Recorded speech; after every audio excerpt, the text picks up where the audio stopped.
Guys, welcome back to the channel Super Ideas. Super Ideas में आप सभी लोगों का एक बार फिर से स्वागत है। और आज है 7 जनवरी, तो देश प्रदेश की बड़ी खबरों पर नजर डालते हैं।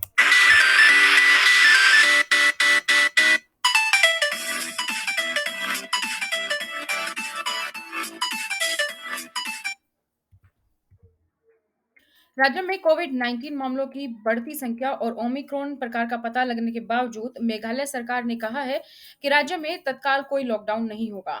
इसमें यह भी कहा गया है कि कोविड-19 से निपटने के लिए लॉकडाउन एक अंतिम उपाय होगा। हालांकि एहतियात के तौर पर राज्य सरकार ने स्कूलों और कॉलेजों में शीतकालीन अवकाश 24 जनवरी तक बढ़ाने का फैसला किया है। पीएम मोदी की सुरक्षा का उल्लंघन, सोनिया गांधी ने पंजाब के मुख्यमंत्री द्वारा ब्रीफिंग पर जानकारी दी। पंजाब के मुख्यमंत्री चरणजीत चन्नी ने प्रधानमंत्री नरेंद्र मोदी की सुरक्षा में चूक पर भारी विवाद के बीच कांग्रेस अध्यक्ष सोनिया गांधी को फोन किया। कल हुई इस घटना को लेकर कांग्रेस भाजपा के साथ एक बड़े राजनीतिक टकराव में फंस गई है। भाजपा ने कांग्रेस पर प्रदर्शन कर रहे किसानों और राज्य पुलिस के साथ मिलकर इस आयोजन को अंजाम देने का आरोप लगाया है। राज्य के बावजूद स्वास्थ्य विभाग ने कहा कि कोविड-19 मामलों में वृद्धि के बावजूद महाराष्ट्र में अभी तक कोई लॉकडाउन नहीं हुआ है होगा। और महाराष्ट्र स्वास्थ्य विभाग ने कहा है कि लॉकडाउन लगाने का फैसला तभी लिया जाएगा जब मेडिकल ऑक्सीजन या अस्पताल के बिस्तरों की उपलब्धता को लेकर स्थिति खराब होगी।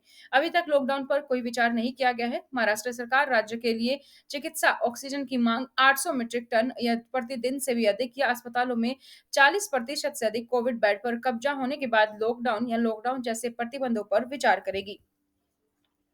भारतीयों को जल्द मिलेगा ई पासपोर्ट, विदेश मंत्रालय का कहना है केंद्र जल्द ही सभी नागरिकों के लिए ई पासपोर्ट जारी करना शुरू करेगा।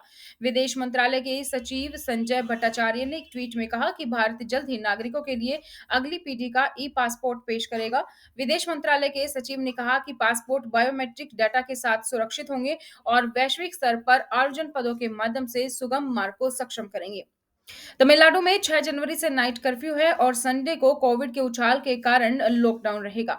तमिलनाडु में कोविड-19 मामलों में वृद्धि को देखते हुए मुख्यमंत्री एमके स्टालिन ने कहा कि गुरुवार 6 जनवरी से राज्य में नाइट कर्फ्यू, जो कि रात 10 बजे से सुबह 5 बजे तक लगाया जाएगा, और संडे को पूर्ण लॉकडाउन का पालन किया जाएगा। स्टालिन ने बयान में यह भी कहा है कि 27 दिसंबर को कोविड-19 मामले 605 थे और कुछ ही दिनों में यह कई गुना बढ़ गया। 3 जनवरी तक 1728 तक पहुंच गए हैं। उन्होंने कहा कि प्रतिबंधों की घोषणा की जा रही है क्योंकि विशेषज्ञों ने चेतावनी दी है अगर कोई बड़े कदम नहीं उठाए गए तो वायरस का संक्रमण अधिक फैल जाएगा। एट रिस्क और नॉन एट रिस्क दोनों देशों में अंतर्राष्ट्रीय आगमन जो हवाई अड्डों पर कोविड-19 के लिए पॉजिटिव पाए गए हैं, लेकिन स्पोर्शनमोनक या हल्के रोग सूचक हैं, उन्हें 7 दिवसीय संस्थागत संगरोध से गुजरना होगा, यानी कि 7 दिनों का क्वारंटीन होगा। इसके बाद 7 दिनों का होम क्वारंटीन कर्नाटक सरकार ने गुरुवार को इसकी घोषणा की है।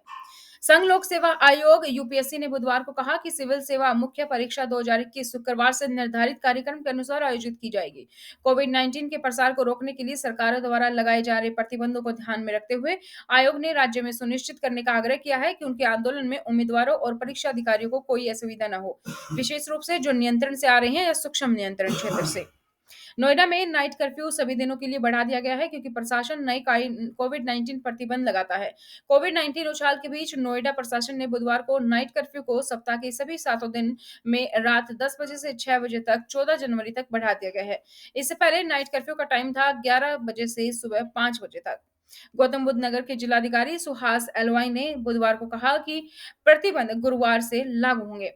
वीकेंड कर्फ्यू के दौरान दिल्ली मेट्रो का शेड्यूल, अधिकारियों ने बुधवार को कहा कि इस वीकेंड के कर्फ्यू के दौरान दिल्ली मेट्रो नेटवर्क के विभिन्न गलियारों पर ट्रेनें अलग-अलग आवृत्तियों पर उपलब्ध होंगी। स्वास्थ्य मंत्री सत्येंद्र जैन ने मंगलवार को कहा कि कोविड के बढ़ते मामलों को देखते हुए इस वीकेंड में कर्फ्यू लगाया जा रहा है। डीएमआरसी ने बुधवार को एक बयान में कहा कि डीडीएमए द्वारा जारी नवीनतम दिशा निर्देशों के अनुसार कोविड-19 की रोकथाम के लिए आने वाले वीकेंड 8 और 9 जनवरी के लिए कर्फ्यू लगाया गया है। इस अवधि के दौरान मेट्रो सेवाएं येलो लाइन यानी कि हुड्डा सिटी सेंटर से समयपुर बादली और ब्लू लाइन यानी कि द्वारका सेक्टर 21 से नोएडा इलेक्ट्रॉनिक सिटी या वैशाली पर 15 मिनट की आवृत्ति पर उपलब्ध होंगी। दिल्ली के शिक्षा मंत्री मनीष सिसोदिया ने कहा कि राष्ट्रीय राजधानी में बढ़ते कोविड-19 मामलों को देखते हुए दिल्ली के निजी स्कूलों में नर्सरी के प्रवेश स्तर की कक्षाओं में प्रवेश के लिए आवेदन दाखिले की अंतिम तिथि 2 सप्ताह के लिए और बढ़ा दी गई है। ये थी दोस्तों देश प्रदेश से जुड़ी कुछ खबरें। इसी तरीके से हर खबर को जानने के लिए चैनल को सब्सक्राइब करें, बेल आइकन को प्रेस करें, वीडियो को लाइक और शेयर करना ना भूलें। साथ ही आप हमें फॉलो कर सकते हैं सोशल मीडिया पर, लिंक डिस्क्रिप्शन बॉक्स में है।